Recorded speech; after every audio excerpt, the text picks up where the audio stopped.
Your Excellency, welcome to Bahrain. It's a great pleasure to interview you today for Bahrain this month. I believe it's your first interview since officially receiving your credentials from His Majesty King Hamad. So we greatly appreciate you spending your time to talk to us today. Thank you. Thank you so much for having me.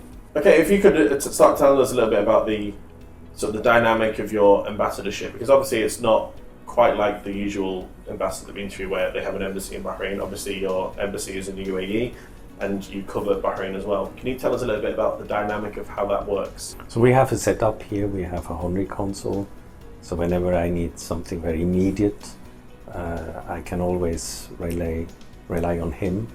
But we have so many direct flights from Abu Dhabi to Manama, so in a fraction I'm here. I just have to take the next flight and I'm here. I joke sometimes I'm quicker in Bahrain than from Abu Dhabi to another place in the UAE. What are the state of relations between Bahrain and Switzerland, and what are the main areas of cooperation? We have old relationship and we have very personal relationship. As His Majesty told me, they love Switzerland. I wish I could immediately say I love also Bahrain, but it's a love story in making. Yeah. We have, I think, both countries a commitment to renewable energies that we are looking. So everything which is post COP28, these are issues of highest importance to both of us. And we have similar dreams to see a better world when it comes to climate change. So in terms of thinking going forward to green energy, Bahrain is trying to position itself as a hub of green energy. What do you believe that Switzerland can offer Bahrain, and also what do you think that the Middle East, obviously may include Abu Dhabi in this as well, UAE, what can that offer to Switzerland? So never ever in human history we had so much money on the table to distribute for green projects. Right. The issue is that we don't have sufficient bankable green projects. Okay.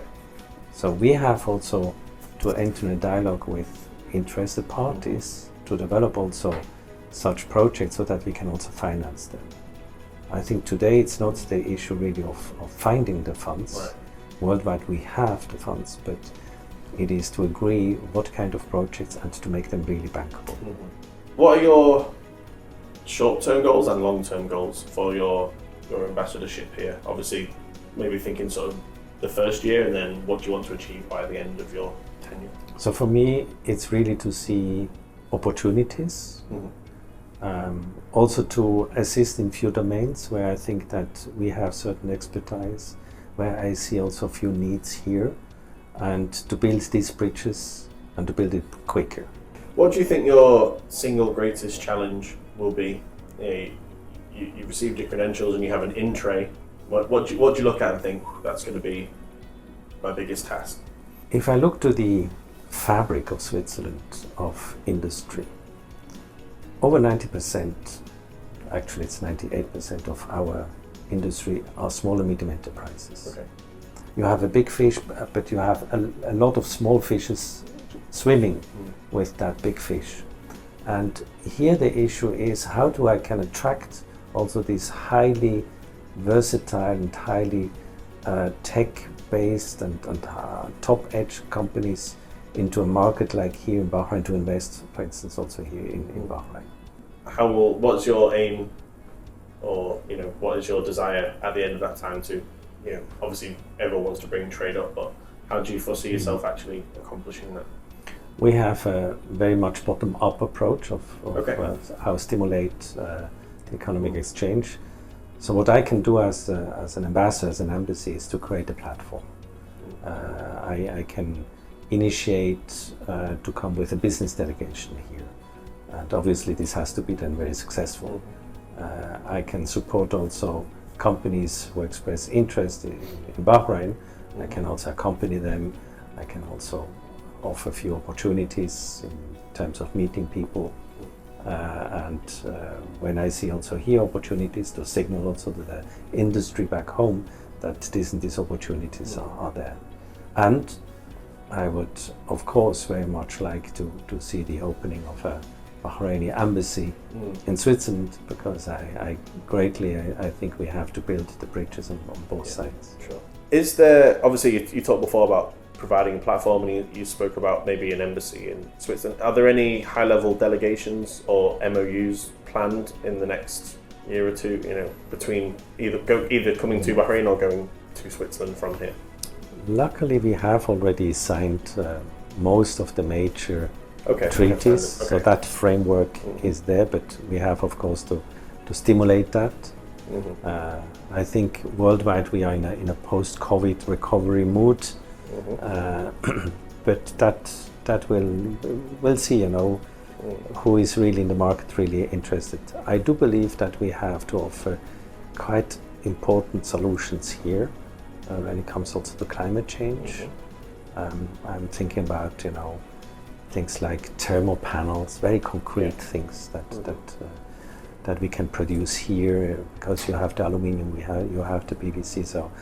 But we have also to tell the story. How do you promote culture of Switzerland within Bahrain, and also as a tourism? There's no direct flight, I believe, to Switzerland from here? Not yet. No, exactly. So how do you sell Switzerland as a touristic place? Because obviously it faces competition from places like France, Germany, UK, places in Europe, Western Europe.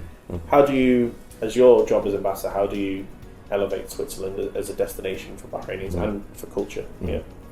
So for tourist promotion, I'm very lucky. I have in Dubai a Swiss tourism promotion office, which covers also Bahrain. So they're in touch here with tour operators, and they do good job.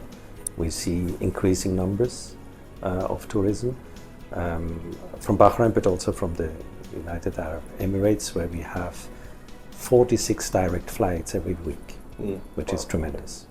It's really this coziness, this small things which makes everything very human size. And this is highly attractive actually for tourists coming to the region. On the one hand, they like, of course, to see big museums and big statements, but the tourists, they tend also to discover. I mean, as a tourist, you become a tourist because you have human curiosity, and human curiosity pushes you to travel and to discover. Whether this is a big museum or small, it depends then on the impression it leaves to you. That is interesting, because Bahrain, it's been part of so many cultures through history. You had the Roman civilization, you had the Portuguese, you hear the Persian Empire, the British. So absolutely, there's so much history here. And they left fingerprints. As I said before, the small Swiss community here. It may well be that this interview is the first time they've actually seen, your face and got to know you a little bit better. So can we use this time what message do you have for the Swiss community in Bahrain? Obviously now that they're sort of your, not responsibility, but you're obviously representing them, what message do you have to the Swiss community? So I reached already out to the Swiss community twice. Okay. And I had yesterday my second meeting with representatives of the Swiss community. So this is something that I really like to do as an ambassador, to reach out to the Swiss community, to meet with them, to listen to their stories, to listen also to their success factors. Because I'm collecting actually these narratives, and this is for me very important, these life stories. You are a journalist, you do it in your way.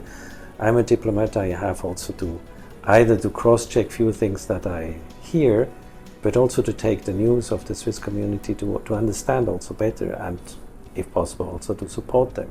Well, Your Excellency, it's been a really great pleasure speaking to you. Welcome to Bahrain. We're very glad to have you here representing so much. Switzerland, and I wish you the very best of luck for the rest of your tenure. Thank you so much for joining. Thank you.